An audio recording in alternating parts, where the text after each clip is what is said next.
बचपन से ही हमें स्कूल में पढ़ाया जाता है कि एल्बर्ट आइंस्टाइन इस दुनिया के सबसे बुद्धिमान व्यक्ति थे और उनके जितना ज्ञानवान कोई पैदा नहीं हुआ। पर आप जानते हैं, भारत में जन्मे वशिष्ठ नारायण सिंह ने आइंस्टीन की मशहूर रिलेटिव थ्योरी तक को चुनौती दे दी थी। कौन थे वशिष्ठ नारायण सिंह?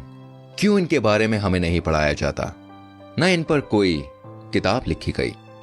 वशिष्ठ नारायण का जन्म 2 अप्रैल 1942 को पटना के बसंतपुर गांव में हुआ।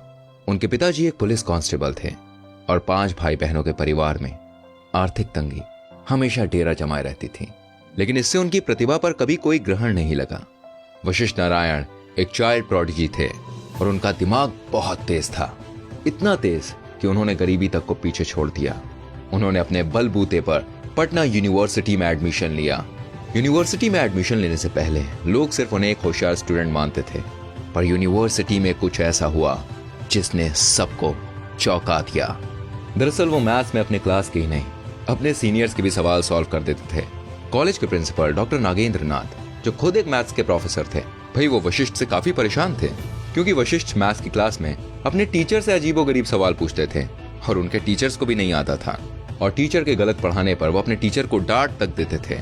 तो डॉक्टर नाथ ने वशिष्ठ नारायण को सबक सिखाने के लिए उनका एक अलग एग्जाम लिया। उन्होंने एक ऐसा पेपर सेट किया जो वशिष्ठ को कभी पढ़ाया ही नहीं किया। पर जब डॉक्टर नाथ ने पेपर चेक किया तो उन्हें अपनी आंखों पर विश्वास नहीं हुआ। दोस्तों, वशिष्ठ नारायण सिंह ने ना सिर्फ उन सभी सवालों के सही जवाब दिए, बल्कि सवाल के जितने संभव तरीके थे उन्हें सभी तरीकों से सॉल्व किया। इसके बाद वशिष्ठ के लिए यूनिवर्सिटी के नियम बदल दिए गए और वशिष्ठ को पहले साल से BSc maths honours final year में प्रमोट किया गया। सीधा फाइनल ईयर में आने के बावजूद उन्होंने डिस्टिंक्शन से क्लास में टॉप किया। कॉलेज में अपने दूसरे वर्ष के अंत तक उन्हें एमएससी मैथ्स अंतिम परीक्षा देने की अनुमति दी गई। एमएससी फाइनल ईयर के सबसे होनहार बच्चे ने कॉलेज ड्रॉप कर दिया, इस डर से कि उसका टॉप रैंक वशिष्ठ नारायण सिंह को प्राप्त हो जाएगा। वशिष्ठ नारायण सिंह जब पटना साइंस कॉलेज में पढ़ते थे, तभी कैलिफोर्निया विश्वविद्यालय के प्रोफेसर जॉन कैली की नजर उन पर पड़ी। कैली ने उनकी प्रतिभा को पहचाना और 1965 में वशिष्ठ नारायण को अपने खर्चे पर अमेरिका ले गए। साल 1969 में उन्होंने कैलिफोर्निया यूनिवर्सिटी में पीएचडी की और अब वो डॉक्टर वशिष्ठ नारायण बन चुके थे। पीएचडी के बाद डॉक्टर वशिष्ठ नारायण सिंह ने स्पेस ऑर्गेनाइजेशन नासा ज्वाइन किया और 1969 में नासा का अपोलो मिशन लॉन्च हुआ। जी हाँ, वही अपोलो मिशन जिसने इंसान को चांद पर पहुंचाया था। इस मिशन के दौरान कंप्यूटर्स कुछ देर के लिए बंद हो गए थे।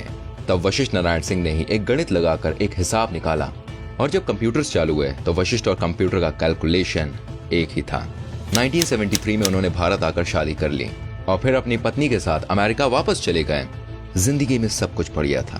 फिर एक दिन उन्होंने अपने जूनियर की एक गलती पर उसे एकदम से इग्नोर करना शुरू कर दिया और वो काफी चिड़चिड़े होने लग गए थे, इतने चिड़चिड़े कि वो पहले कभी नहीं हुए। तुरंत उन्हें एक मनोचिकित्सक के पास भेजा गया। तब पता चला कि वो अर्ली स्टेज सिजोफ्रेनिया से पीड़ित हैं। इसके बाद उन्हें कुछ चिकित्सीय दवाओं को लेने को कहा गया। उन्होंने ये बात अपनी बीवी तक को नहीं बताई, पर कुछ समय बाद उनकी बीवी को इनकी आदतें कुछ अजीब लगने लगी और इनकी बीवी ने उन्हें एक दवाई लेते हुए देखा। तब उन्हें और उनके परिवार को इनकी मानसिक अवस्था के बारे में पता चला। वशिष्ठ नारायण और उनकी बीवी कुछ दिन अमेरिका में ही रहे, पर अच्छी जॉब और अच्छी लाइफस्टाइल के बाद भी उनका दिल हिंदुस्तान के लिए धड़कता रहा और 1974 में वो वापस भारत आ गए। वो यूएसए से तकरीबन 10 बक्से भर के किताबें लाए। लौटने के बाद उनकी फैमिली ने डॉक्टर्स की सलाह के खिलाफ उनकी दवाइयों को बंद कराया। वो पहले आईआईटी कानपुर, फिर आईआईटी बम्बई और फिर आईएसआई कोलकाता में प्रोफेसर रहे। इस दौरान उनकी मानसिक हालत काफी बिगड़ने लगी। हालत इतनी बिगड़ने लगी कि इनकी बीवी ने वापस मायके जाने का फैसला किया। 1976 में इनकी पत्नी ने इन्हें डाइवोर्स दे दिया। बीवी के इस फैसले ने इन्हें एकदम तोड़ कर रख दिया। उन्होंने खाना पीना सब छोड़ दिया और वो पहले से ज्यादा हिंसक होने लगे।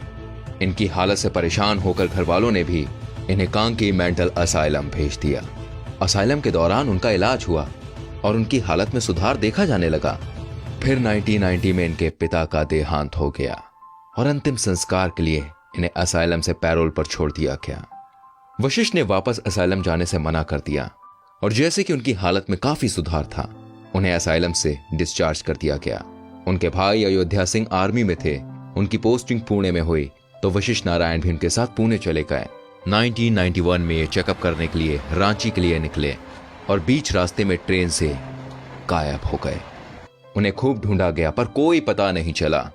4 साल बाद वो अपनी बीवी के गांव के पास कूड़े के ढेर में मिले। तब से उनके परिवार वालों ने उन्हें अपनी नजर से दूर नहीं जाने दिया। नासा में काम कर चुके और पटना यूनिवर्सिटी के नियम चेंज करवा चुके वशिष्ठ नारायण अपने डिस्ट्रिक्ट में काफी मशहूर थे। इस हादसे को लोकल न्यूज़पेपर ने रिपोर्ट किया और सरकार को इनकी सहायता करने पर मजबूर किया। पहले इन्हें बेंगलोर स्थित निमहंस यानी national institute of mental health and neuro sciences में भर्ती किया गया। उसके बाद दिल्ली के IHBAS यानी institute of human behaviour and allied sciences में इनका इलाज चला। 2009 में ये वहां से भी बाहर आ गए और घर पर रहने लगे। गुमनाम, सिर्फ अमेरिका से लाई किताबें पढ़ते रहते और पेंसिल से पेपर पर कुछ ना कुछ लिखते रहते। 14 नवंबर 2019 के दिन पटना में उनका निधन हो गया।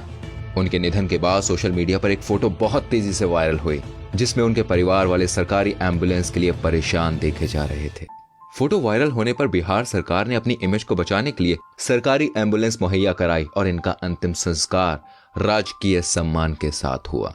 वशिष्ठ नारायण सिंह को गणितज्ञ जॉन नैश के साथ रख कर देखा जाता है। जॉन नैश को भी सिजोफ्रेनिया नाम की एक बीमारी थी। बस फर्क यह है कि जॉन नैश का इलाज हो सका और वशिष्ठ नारायण सिंह का नहीं हुआ। वशिष्ठ नारायण सिंह एक ऐसे व्यक्ति थे जिन्होंने समय समय पर अपने एक्स्ट्रा ऑर्डिनरी होने का प्रूफ किया, पर कमजोर सुविधाएं, निजी जीवन में समस्याओं, समाज के पागल होने के बोझ ने उन्हें तोड़ दिया। ये इस देश का दुर्भाग्य नहीं तो और क्या है। जो आदमी भारत का नाम पूरी दुनिया में रोशन करने में सक्षम था, उसकी मौत के बाद 2 घंटे तक उनकी बॉडी लेने एम्बुलेंस तक नहीं पहुंची। ये वशिष्ठ नारायण का नहीं बल्कि हमारे देश का नुकसान है। शायद जैसे आज दुनिया एल्बर्ट आइंस्टाइन को याद करती है, कल शायद वशिष्ठ नारायण सिंह को करती। दोस्तों, इस वीडियो को जितना शेयर कर सकते हैं ना आप उतना शेयर कीजिए ताकि फिर किसी होनहार के हाल वशिष्ठ नारायण जैसे ना हो। हम कोशिश करेंगे आपके लिए ऐसी और वीडियोस लाने की। फिलहाल चाहेंगे इजाजत। ख्याल रखिएगा।